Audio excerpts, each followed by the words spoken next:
You are listening to the AshED65 and Manoftomorrow podcast. Today's topics: Toonami, the new lineup, and what I don't like about it, and the console wars. Anything else we can think of, but let's begin. So, anyways, we'll do the Toonami lineup first. Okay. Sure. All right then. As everyone already knows, Toonami had two new animes come on this week: Samurai 7 and Eureka 7. I'll make this pretty short and quick. When I first watched Samurai 7 on Toonami, and I was like, what the fuck did they do? They made some big mistakes, actually. The first one being the opening. When it originally started, the first episode, it started with a massive battle, and one of the samurai that's in the show is in that battle taking out other mech samurai. It's actually a really cool scene. It's all done really well. But then Toonami, they took that part out, so that was taken out. The DVD quality, unfortunately, the quality as well doesn't look very good in Samurai 7. That's another problem. Is like I have it on Blu-ray, and it looks great on Blu-ray. I would recommend everyone, if you want to watch Samurai 7, to pick it up on Blu-ray because it looks great on Blu-ray. And then the ending. Oh, the ending was bad. Usually at the end of every episode, they have the little girl who's with them in the group, who everyone knows who I'm talking about, because when they're going out to find seven samurai to stop the what are their names? The bandits who are taking their crops. They go out. There's a little girl with them. At the end of every episode, she writes down what happens, what went down. And it's actually really cool the way they did that. Unfortunately, we get none of that here. They took that out too for whatever reason. So I'm like, really, Toonami? What the fuck? Why would you take that out? So yeah, I'm not happy about that. Yeah. I've only seen the first episode, but it's been a while since I've been preoccupied with the series 24. Yeah, basically, spending weeks and weeks, whether it be a day off from work or on a break at work, I catch up on whatever episode I'm watching. And but since now that I recall that Laura Bailey is part of the show, I need to get back onto watching Samurai 7. Love her work, whether it be well, actually, I actually started to see her in Blue Gender. I started that one up a Oh, few days ago. oh yeah. Oh, and she's also in she plays young Trunks in Dragon Ball Z. Oh yeah, yeah. I don't think they're gonna. I don't know if Kai will actually get to the Boo saga, which it's room.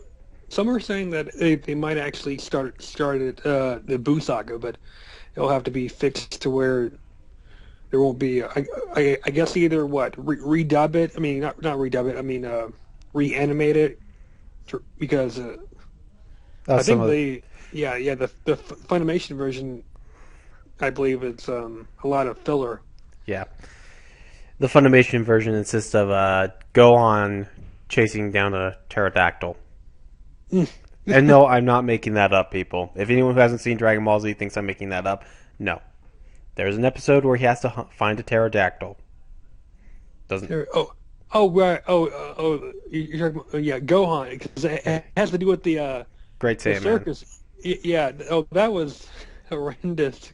I mean, I recall a couple of years ago, I was with a group of friends, and this was back when this was before I think the DVD was hit out. They would release the VHS copies, and I had the Great Saiyaman saga. And we went into this empty building, had a church, and it was right after the get together, and we viewed the episode, and it's the one where I think Great Saiyaman does this big entrance.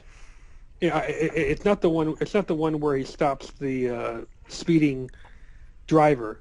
It's I think it's some I don't know if it's a plane or whatever, but a reporter asked him who he is, and he does this hilarious little dance that makes the Ginyu Force look reasonable. Hmm.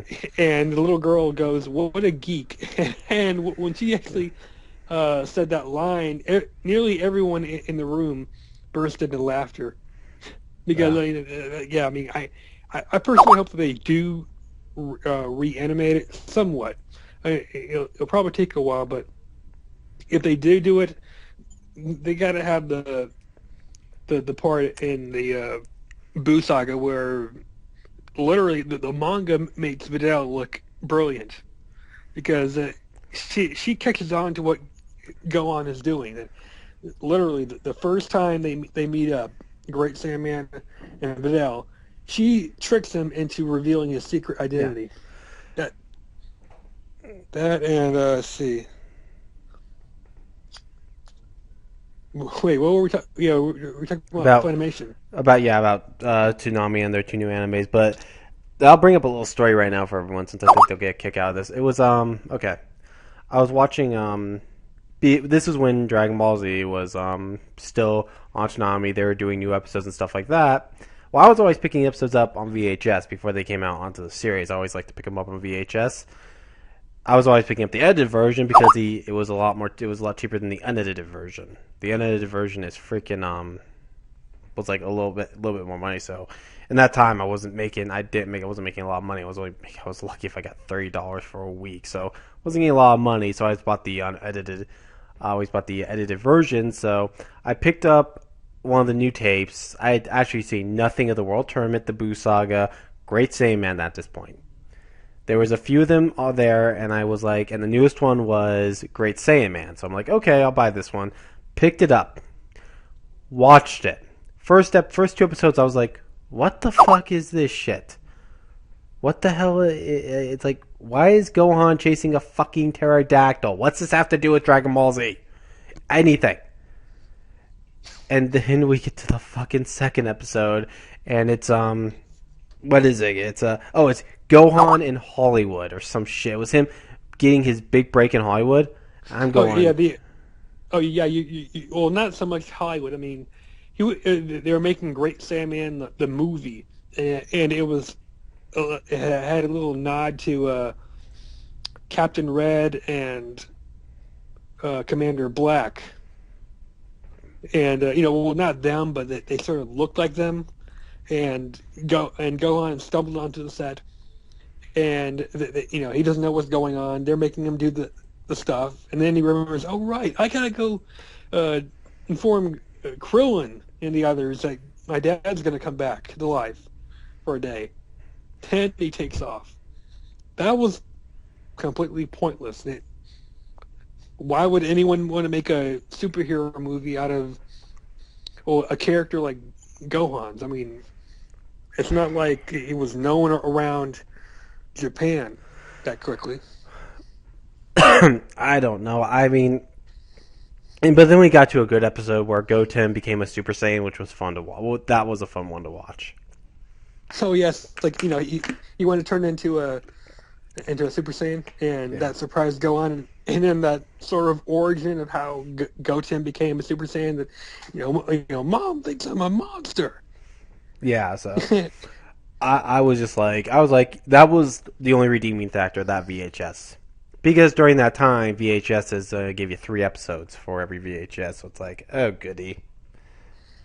DVD, Yeah. granted, did that too. They would give you, well, DVD would give you 5 episodes, but it was even more expensive back in those days. And if you're lucky, you get 4 episodes, depending on the title. Yeah. VHS and DVD in that time were expensive, so I still remember the horror stories.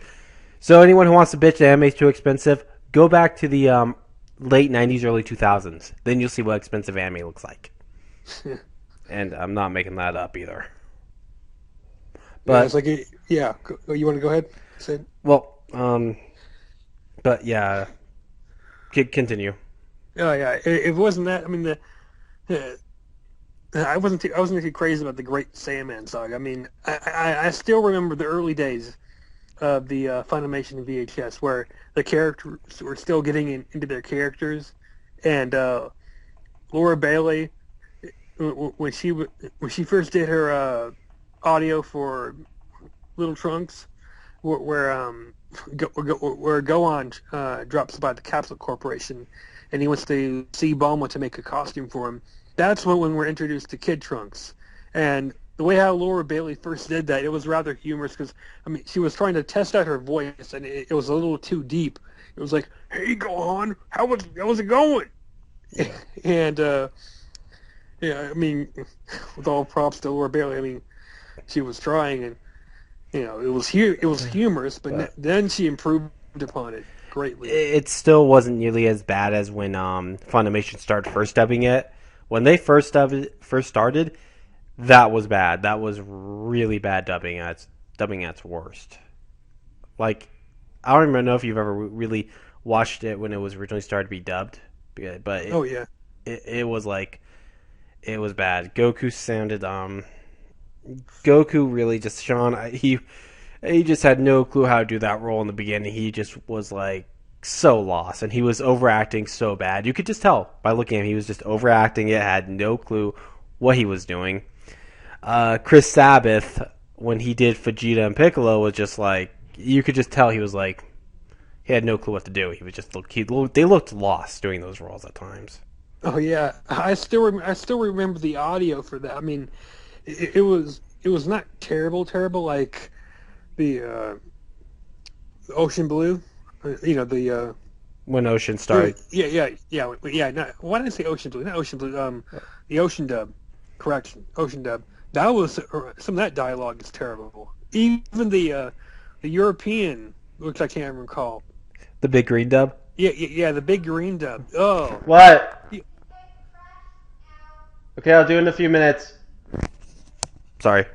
uh, I only saw one clip of that with the Revenge of Cooler.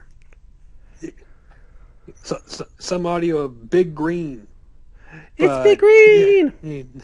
and then boom, Piccolo gets shot with a Kai blast. Uh, that was kind of really bad, but I mean, the early days of the Funimation dub were when they first started releasing the episodes on VHS, and I don't know if they did them on DVD at the same time, but I still remember that first episode, or maybe it was the second episode where, yeah, it was the first episode where Burter and Jace were fighting Goku, and I think it was right after, um, yeah, it was right after after Goku beat Burter, and he looks to Jace and he says, you know, you're kidding yourselves. This fight is fruitless. And I'm like, and here in the Kai version, which I saw a few days ago, I mean, that was actually good audio there. Way better. I mean, Goku basically gives them the ultimatum, like, here, this is your last chance to leave this planet. Take your friend and get out of here. There was a lot of problems with the original dub. Kai is better, but it's funny too. I just wanted to bring this up before we go back to the Toonami thing. I've gone into fights over the Bruce Faulkner fucking music. I've gotten into full blown fights over that music. People actually argue over that? They Like what? they think Better? they think it's better than the Japanese music. What? No. No. It it The music is good, but no way better than. it has problems. The Bruce Faulkner music is too damn loud. A lot of it doesn't fit the series, and it's poorly constructed. A lot of it's poorly constructed. That's the truth. Dragon Ball Z was never meant to be this hard rock in your face anime. It's never meant to be anything like that, and I don't know why. Yeah. I mean, if I actually had to pick between the Bruce Falker music and the music they used for the movies, I'd go with the Bruce Falker. Because I mean, when I first watched the movies that were released, The Lord Slug and onward, the American tracks would have, for no reason at all, a rock song. I mean, it could be from some popular band, right in the middle of an action scene, or right when it's